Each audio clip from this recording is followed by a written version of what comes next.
Okay guys, here we are again. Again, right now we're focusing on passing, all right, attacking from the top position. Our first step in our system when we are on the top, if we're inside any type of guard control, we need to maneuver past that, maneuvering past the legs. Once we maneuver past the legs, we take our opponent's biggest weapon away, and then we can focus all of our biggest weapons on the weakest part of their body, their upper body.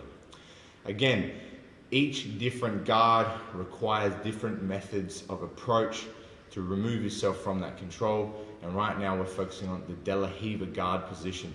All right, so let's look at the De La Riva situation.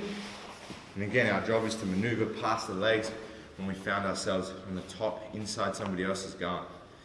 Here he has the power to submit us, to sweep us, to take our back. Instead, we're going to focus on removing that power, so we're going to be able to dominate his body instead. Now, there's a large variations of how the person can grip in the De La Riva, and it is important to understand that based on the control itself will dictate slightly how you can actually pass. We're going to stay in a very neutral scenario in the De La Riva, right? And we're going to talk about the basic options of passing. Now, again, keeping your posture in check is a really important thing to focus on whenever moving. Why? Because if you lose your balance, there is no opportunity to pass anymore. You will land on the bottom or be caught in some type of attack. So if I can keep my shoulders, my hips, and my ankle joints in a similar enough line, right, by stripping whatever grips are on my upper body, I'm generally going to find it easy to stay on the top, right, and then build attacking options to pass. We're going to have a look at right now a reverse leg drag.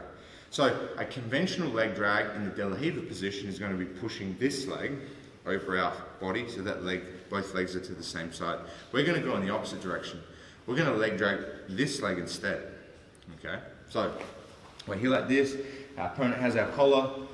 Remember, we're moving our chest, not our hands. Our hands stay fixed, and we lift our body to strip the grip. And now we're safe from the upper body grip for the moment.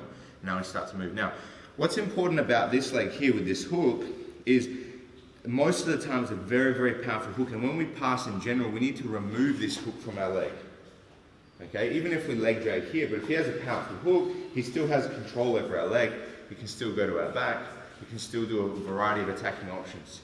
So in general, we should actually address this first. Now, sometimes just by pressing on him and moving our leg, we can remove the scenario, kind of by stretching our leg.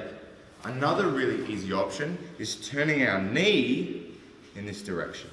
Turning our knee in the direction of the toes, or turning our toes and knee to the outside makes it very difficult for our opponent to get around our leg and continue to hook our hamstring here. If we have a poor angle of the knee, a lot of the time it's very easy for him to find that control. Okay, so again, we've broken the grip of the collar. We turn our knee to the outside, and we can use our hands to help if we need to. Now that we're in this position, again, if the foot's on our hip, we're going to kind of step and take that off and pressure his knees down, but now we're going to drag this leg instead. So from here, all right, I'm going to start bringing my secondary hand onto the ankle, and now I drag to this side. Again, I could land in this leg drag posture here like this, or I could move straight past his hip line and start controlling his upper body. Again, this is another powerful option of the reverse leg drag from the De La Riva guard position.